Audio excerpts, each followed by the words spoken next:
Hello,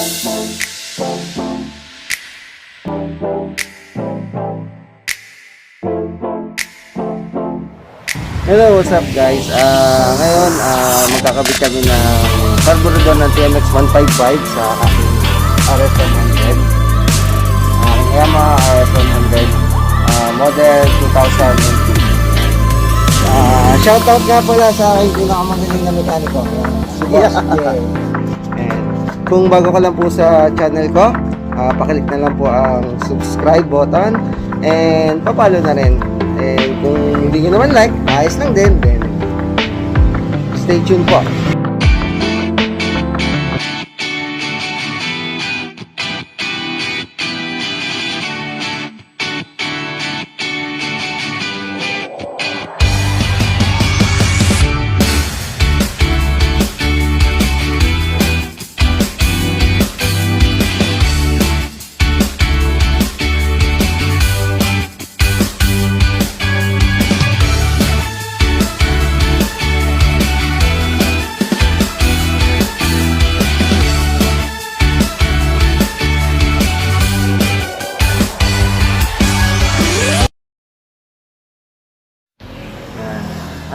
Makikita nyo po dyan, tinanggal na namin yung manifold ng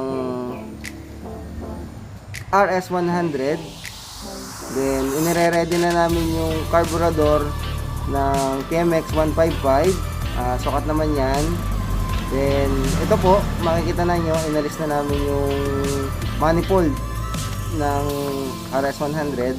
Then, kinabit na namin yung manifold ng TMX 155. Then sinasalpak na namin ngayon.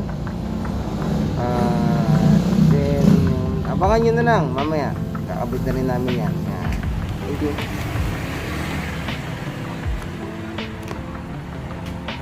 Ito po ang aking RS100. Yan. Last model po ito, model 2000.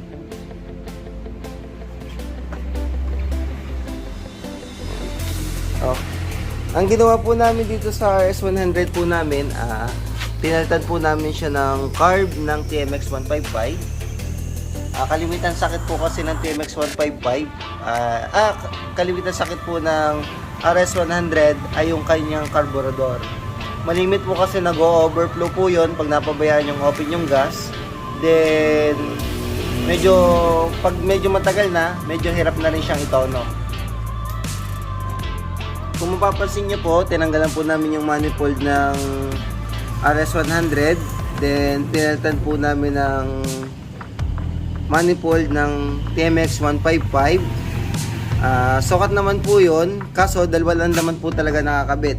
Isa po dito sa taas, then isa po dito sa baba. Then, yung dalawang butas, sinakpan na lang po namin ng Allen bolt.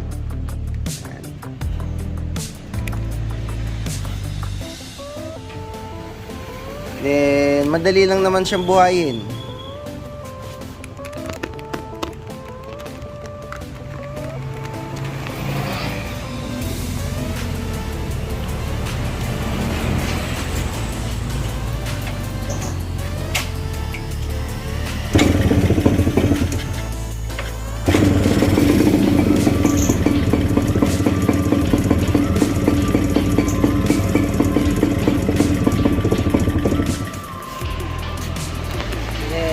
Yan po, and thank you for watching.